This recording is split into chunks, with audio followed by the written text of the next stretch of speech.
If you know anything about automobiles, you probably know that Mercedes-Benz is one of the most recognized automobile brands around the world. It has epitomized aspirational prestige and success. But is the brand slipping?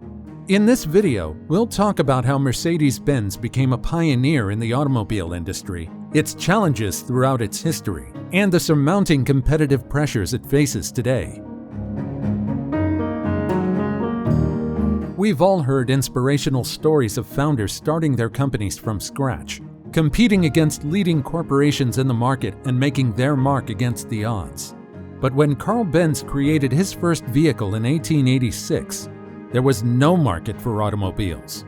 He created the first automobile on the planet, a far cry from the elegant designs of Mercedes-Benz automobiles that we're used to. It was practically a tricycle with a mere 3-horsepower motor. And although commercial success for the automobile was not spontaneous, Benz effectively pioneered the entire automobile industry. But Carl Benz was not alone in establishing perhaps one of the biggest brands sustained over a century, as Gottlieb Daimler and Wilhelm Maybach, both German engineers, created the first petrol engine for their vehicle. In fact, the vehicles were first marketed under Daimler's company, Daimler Motoren Gesellschaft, DMG. In 1894, the three pioneers, Benz, Daimler, and Maybach, participated in the world's first motorsport event in France. 9 out of 17 vehicles to reach the finish line had Daimler engines in them. They were also the first 4 to cross. The brand name Mercedes emerged in 1901 after Emil Jellinik's daughter. Jellinik was a racing enthusiast and entrepreneur who bought his first Daimler automobile in 1897 and later approached DMG with an offer for mass production of the vehicle. In 1926, DMG and Benz & C merged to create Daimler-Benz, and the company started marketing its cars as Mercedes-Benz.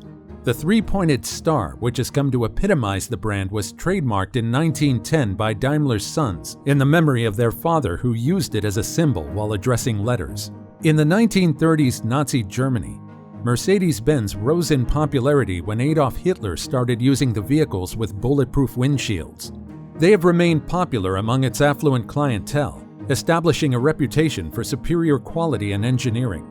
Today, the brand produces luxury cars, trucks, coaches, and buses. If you're new to the channel and are interested in topics related to economics and businesses, subscribe to our channel and press the bell icon to stay connected. We have many exciting videos lined up that you wouldn't want to miss. Despite the prolific nature of the Mercedes-Benz brand, it hasn't always been a smooth sailing voyage for the German automobile manufacturer. Despite earning its fame from the racetrack at a very early stage of evolution, Mercedes withdrew from the motorsport for over 3 decades after a catastrophic accident in 1955, which claimed the lives of 83 people and the Mercedes driver Pierre Levin. The company wouldn't return to the racetrack until 1989. In the late 1990s, the company also took some serious hits to its once impeccable reputation when its automobile scored worst in some studies investigating build quality and durability. The issues started arising due to the incorporation of new sophisticated technology systems and cost-cutting, as the company's management was seen to be growing complacent. These issues were almost existential for a brand like Mercedes-Benz, which had staked its entire public image on superior build quality and engineering. The M-Class SUV stood out in a mess, scoring poorly on various parameters from its launch in 1997. The company received owner complaints, while the M-Class was ranked the worst among luxury SUVs in 1999's initial quality study by J.D. Power and Associates. To deal with the fallout, the company had to recall thousands of M-Class vehicles while also investing hundreds of millions of US dollars into improving production processes and fixing quality issues, which of course became a source of frustration for its customers. Although the company claimed that its customers retained their vehicles for more extended periods than competitors testified for its build quality, it was accused of deliberately compromising on quality standards to prompt more turnover and revenue. The company tried to address the issues, realizing perhaps that it couldn't afford to lose its brand image of superior quality and engineering, which remain the primary motivators for driving its sales. However, it has faced severe criticism for some of its decisions, like trying to appeal to a broader market segment by introducing more affordable vehicles. Its venture into lower-priced parts hasn't been successful by any standards, with several models failing to perform up to the mark and being consequently discontinued. These failures have prompted further bad publicity for the German automobile manufacturer. In recent decades, the company has also faced competitive pressures from non-traditional brands like Toyota's Lexus. As the U.S. automobile market has shifted from sedans to SUVs, Mercedes has struggled to sustain its market leadership. Its SUVs did not seem to differentiate as much from competitors as its sedans did. In 2020, Lexus further pushed the Mercedes down the pecking order, as it finally overtook to claim the second spot, trailing BMW by less than 4,000 units in the U.S. luxury SUV market. The German automobile manufacturer is also being sued for misleading customers about the level of emissions from its diesel engines by installing devices that help underestimate emissions during laboratory testing. Although the company has denied deliberately misleading its clients, it has admitted that emissions on the road are higher than estimated during the laboratory testing. The company has already made provisions worth billions of US dollars for legal settlements in this lieu. And the company's struggles are far from over as it struggles to deal with threats on multiple fronts. In recent years, the company has failed to garner the attention of the younger customers, and its reputation that the bulk of its business is generated through a preference by older, more affluent customers has solidified. And although Mercedes still has a considerable share in the luxury automobile market globally, newer players are increasingly threatening to erode that.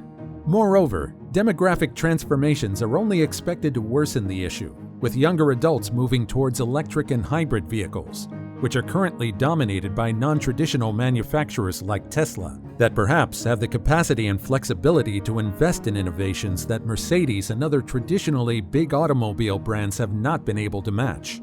According to the latest estimates of the electric vehicle EV market, Mercedes-Benz has no significant share in a rapidly growing market. And with the EV market tipping to overtake traditional automobile markets sooner rather than later, this should be a growing concern for the German automobile manufacturer. As it stands, Mercedes-Benz might continue to lose market share as its traditional consumer demographic becomes less significant in the global markets. The younger population, an audience it has widely failed to appeal to, assumes greater significance. But all is perhaps not lost, not at least yet. After all, Mercedes has history on its side. It's a company that has built its brand image of exceptional build quality and engineering over 130 years, and that image is unlikely to go out the window in a few years, or even decades. The company still enjoys the prestige factor consumers associate with owning its automobiles, and it still has the potential to leverage this into rebranding and expanding into developing markets like EV, where it trails newer players. Perhaps it's time for the company to step out of its comfort zone of marketing and invest in new projects and brand flexibility that can help it establish some appeal to the growing demographics of younger consumers. Do you think Mercedes-Benz can rebound from its slump in the last few decades and regain its leadership in the automobile industry? Or do you think the era of German automobile manufacturers leading the global markets is coming to a natural end, with newer players growing to dominate the market increasingly? Let us know in the comments. Also, if you're a car enthusiast, which brand would you prefer? Are the traditional German automobile manufacturers like Mercedes and BMW, or the newer players like Tesla increasingly investing in innovation? If you haven't already subscribed to our channel, now would be a good time to do that, as we have many exciting topics. Press the bell icon to stay connected and learn about the new videos whenever we post them.